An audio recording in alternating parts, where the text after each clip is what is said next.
আজকের ভিডিওতে আমি আপনাদের সাথে শেয়ার করব হচ্ছে ইঁদুরের গর্তয় পাখির বাসা। সো হ্যালো এভরিওয়ান, আসসালামু আলাইকুম। কী অবস্থা আপনাদের সবার? আশা করি আপনারা সবাই ভালো আছেন। আমি আল্লাহর রহমতে অনেক ভালো আছি।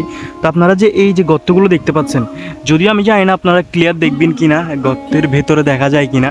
এই গর্তের ভেতরে হচ্ছে পাখি রয়েছে, মানে আমি যেটা আন্দাজ করেছি আর কি, অনুমান করেছি। জানি না এখন বাচ্চা আছে নাকি মা সহ আছে, আমি আপনাদেরকে দেখাই, জানি না আপনারা দেখবেন কি না।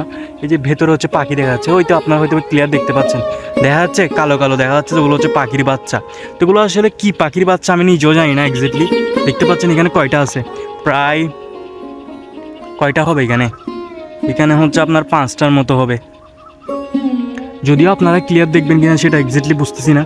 দেখেন দেখা যাচ্ছে, আপনারা হয়তো দেখতে পাচ্ছেন, আপনারা আশা করি বুঝবেন না এখানে কয়টা, হয়তো 3টা মাথা আপনারা দেখতে পাচ্ছেন। ছোটো ছোটো পাখির বাচ্চা 3টা মাথা দেখা যাচ্ছে। এই যে কিচকিচ করতেছে, এখনও ডানাও উঠে নেই, জাস্ট একটু বড় হয়েছে। আমি কালকেই এটা খেয়াল করছি, এখানে পাখি ঢুকতেছে, আমি দেখছি। আমি আপনাদেরকে এর আগে একটা ভিডিওতে বলেছিলাম এখানে হয়তো বা পাখি থাকে। তো সামনে দেখা যাচ্ছে না, এখানে হচ্ছে আপনার দেখা যাচ্ছে কি, এটা হচ্ছে আপনার কাঁকড়া আর কি। হয়তো বা পাখির বড় বাচ্চাদেরকে খাওয়ার জন্য নিয়ে আসছে আর কি। মা মনে হয় নিয়ে আসছে বাচ্চাদেরকে খাওয়ানোর জন্য আর কি, মৃত একটি কাঁকড়া আর কি। দেখতে পাচ্ছেন কত কিউট লাগতেছে। পাখিগুলো যখন বড় হবে, ডানা উঠবে, পালক উঠবে আর কি, তখন দেখতে খুবই সুন্দর লাগবে আর কি।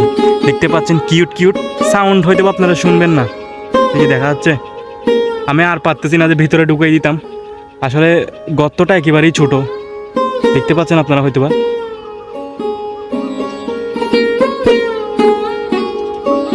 কিচকিচ করতেছে পাখির সাউন্ডগুলো, হয়তো বা সাউন্ড শুনবেন না আপনারা। আমি আসলে এখানে দাঁড়াতেও খুবই কষ্ট হয়ে যাচ্ছে, এমন একটা জায়গায় দাঁড়িয়েছি, মানে খুবই পিছিলি একটা জায়গায় দাঁড়িয়েছি আর কি। এই জায়গাটা খুবই পিছলা, দাঁড়াতেও অনেক কষ্ট হয়ে যাচ্ছে এই গর্তটাতে আর কি। এই গর্ত যেটা দেখতেছেন, এই গর্ততে মানে মাছরাঙা হয়তো বা, পাখিটার নাম এক্স্যাক্টলি আমি বলতে পারতেছি না কিসের বাচ্চা, হয়তো বা আপনারাও দেখে বুঝবেন না, কারণ ব্ল্যাক লাগতেছে। এখনও যেহেতু পাক উঠে নেই, ডানা উঠে নেই, তাহলে তো বোঝার কথাই না একেবারে। দেখেন গর্তটা কীরকম, খুবই ভয়ানক গর্ত। আমি প্রথমে মনে করেছিলাম এই গর্তেতে হয়তো বা সাপ থাকে বা ইঁদুর থাকে, এরকম কিছু থাকে, কিন্তু না, আমি চোখে দেখলাম পাখি ঢুকতে। তারপর আমি শিওর হলাম যে এখানে হয়তো বা পাখি থাকে। তো আমি বাচ্চা পাবো এটা কখনো ভাবিনি, কারণ এখানে বাচ্চা থাকবে এটা কখনো চিন্তাও করিনি, কিন্তু দেখতেছি এখানে ভিতরে হচ্ছে বাচ্চা। খুবই ভালো লাগতেছে এই জিনিসটা দেখতে। দেখেন 3টা দেখা যাচ্ছে, আসলে এখানে হচ্ছে 5টা, ওই 3টার পিছনে আরও 2টা আছে। আপনারা হয়তো একটু খেয়াল করলে বুঝবেন, 3টার পেছনে আরও 2টা আছে। দেখতেছেন কিনা জানি না এক্স্যাক্টলি, হয়তো বা দেখতেছেন ব্ল্যাক ব্ল্যাক দেখা যাচ্ছে, এখনও তাদের শরীর দেখা যাচ্ছে। এগুলো মাছরাঙা হবে হয়তো বা, দেখেন মাছরাঙার মতো লাগতেছে, ঠোঁট একটু একটু লম্বা লম্বা ঠোঁট, কিন্তু মাছরাঙা হবে মেবি। যদিও আমি পাখি সম্পর্কে তেমন একটা আইডিয়া নাই, তো ছোটো বাচ্চারা দেখলে হয়তো বা এই পাখিগুলো নিয়ে যাবে, আমি জানি না। আসলে এই পাখিগুলোর কথা কাউকে বলা যাবে না। তো দেখা যাক, পাখিগুলো এখানে সেফ থাক, আমি তো ওগুলোকে ধরবো না, তো ওরা ওদের জায়গায় থাক। জাস্ট আপনাদের সাথে একটু শেয়ার করলাম আর কি, এরকম গর্তের মধ্যে পাখি থাকে আর কি। আচ্ছা যাই হোক, ওদেরকে আর প্রবলেম না করি, ওদেরকে আর ডিস্টার্ব না করি। ওরা আসলে বিরক্ত ফিল করতেছে, সেটা দেখেই বোঝা যাচ্ছে লাইটের আলোতে। ওরা খুবই নার্ভাস বা বিরক্ত ফিল করতেছে, ভয় পাচ্ছে। হয়তো বা আমি ওদেরকে মেরে ফেলতে পারি, ওইরকমও ওদের হয়তো বা ভয় লাগতে পারে। তো এই পাশে একটা গর্ত আছে, যদিও এটাতে কিছু নাই, এই গর্ততে আছে আর কি।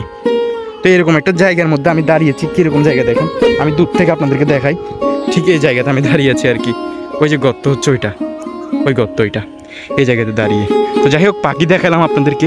এরকম গর্তের মধ্যে কখনো ভুলেও হাত দিবেন না। আজকে আমি দেখিয়েছি, হয়তো বা আপনারা অন্য কোথাও কোনো জায়গায় যদি এরকম গর্ত দেখেন, মনে করবেন পাখি আছে। আসলে পাখিও না থাকতে পারে, ওখানে ইঁদুর থাকতে পারে, সাপ থাকতে পারে, অনেক বিষাক্ত প্রাণীও থাকতে পারে। তো এরকম গর্তই কখনো হাত দিবেন না। তো যাই হোক, আজকের ভিডিওতে এইটুকুই শেয়ার করলাম, আশা করি আপনাদের খুবই ভালো লাগছে। পাখিগুলো দেখা যাক, আরও বড় হলে আপনাদেরকে দেখাবো। যদিও বড় হলে তখন আর ওরা এই জায়গায় বসে থাকবে না, ওরা আসলে আকাশে উঠবে। পাখিরা সুন্দর হচ্ছে আসলে আকাশে। তো ওরা হয়তো এখনও ডানা, যেহেতু এখনও পালকই উঠেনি, তাহলে ওরা আকাশে ফ্লাই করবে কীভাবে? ওরা তো এখনও উঠতেই পারবে না। তো যার কারণে ওরা এখন বাসায় আছে। ওরা যদি উঠতে শিখে যায়, আরও কয়েকদিন, আর 2-3 দিন পরে দেখবেন যে ওরা উঠতে পারবে, তখন আর ওদেরকে এখানে বাসায় পাবেন না, হয়তো বা রাতের বেলায় পাওয়া যাবে। তো আমি একদিন আপনাদেরকে রাতে আপডেট দিব আর কি।